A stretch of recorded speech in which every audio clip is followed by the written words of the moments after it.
আজকে আমরা অবজেক্ট সম্পর্কে জানব। অবজেক্টের বাংলা অর্থ হচ্ছে কর্ম। এখানে এখন আমরা সংজ্ঞায় আসি। ভার্বকে কি বা কাকে দ্বারা প্রশ্ন করে যে উত্তর পাওয়া যায় তাকে অবজেক্ট বলে। ভার্বকে যদি আমরা কি বা কাকে দ্বারা প্রশ্ন করি এবং তার উত্তর পাই, তাহলে সেই উত্তরটাই হবে object. For example, they gave me a flower vase. এখানে আমরা ভার্ব গেভকে কি বা কাকে দ্বারা প্রশ্ন করব।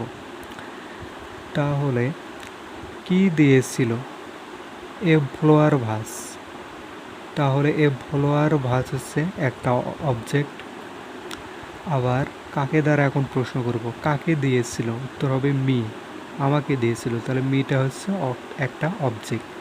এই বাক্যে আমরা লক্ষ্য করলে দেখতে পাবো যে এখানে দুইটি অবজেক্ট রয়েছে। মি একটা অবজেক্ট এবং এ ফ্লোয়ার ভাস আর একটা অবজেক্ট। তাহলে একটি বাক্যে অবজেক্ট দুইটি বসতে পারে। একটি বাক্যে দুইটি অবজেক্ট বসার ক্ষেত্রে একটি নিয়ম রয়েছে। প্রথমে বসবে পারসন, অর্থাৎ ব্যক্তিবাচক অবজেক্ট বসবে।